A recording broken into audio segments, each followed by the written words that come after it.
Hello everyone, this is Mrs. Brown from the Attleboro Public Library. Today I'm going to show you our April 2024 Take and Make kit. We are going to be doing some tissue paper painting. If you would like to request a free kit of materials, then you can contact us at attleborokids@salesinc.org or give us a call at 508-222-7820 and we will gladly put a free kit aside for you. You may already have these things at home, and if that's the case, then you can go to our website for the written instructions and you can watch a video tutorial on our YouTube page. If you do decide to request a kit of materials, then inside you will find a piece of paper, you'll find the instruction sheet, and you'll find some tissue paper. Okay? From home, you are going to need some water. You can either put it in a spray bottle or you can get a paintbrush and a cup of water, whichever is easiest for you. The first thing you're going to do is protect your surface because we are going to be making a little bit of a mess with this one. So either do this outside or put some plastic down. I put a plastic tablecloth down.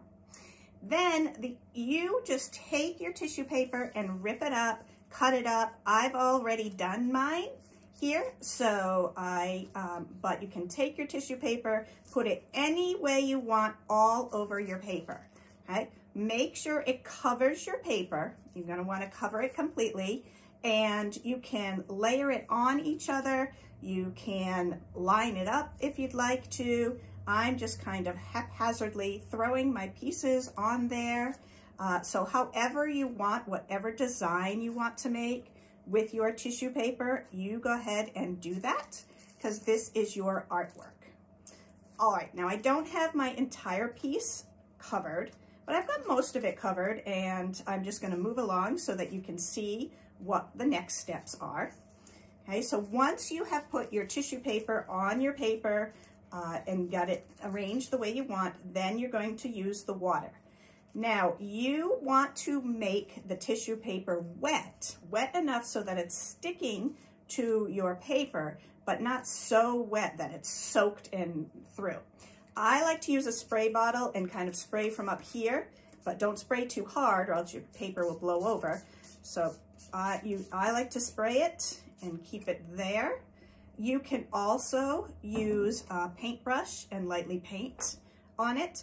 Again, you want to make sure your tissue paper is wet, but not soaked. What's going to happen with the water is the color of the tissue paper is going to transfer to the paper that we put it on. Okay, so now mine is pretty wet.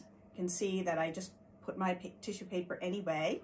Now I have to put it aside and let it dry. It may actually take up to an entire day to dry, it depends on how humid it is, but don't touch it while it's wet. And then when it's dry, you can brush off the dried tissue paper. Some of the tissue paper will dissolve onto your paper, but you'll have pieces of tissue paper and you just brush it off and you come out with something like this. These are the tissue paper colors that I used on this one. I let it dry and I just brushed off the tissue paper. And now I have a unique, colorful piece of artwork. I would love to see how your tissue paper paintings come out, so bring them in, send me a picture. I hope you have fun doing this, and I will see you next time. Bye-bye.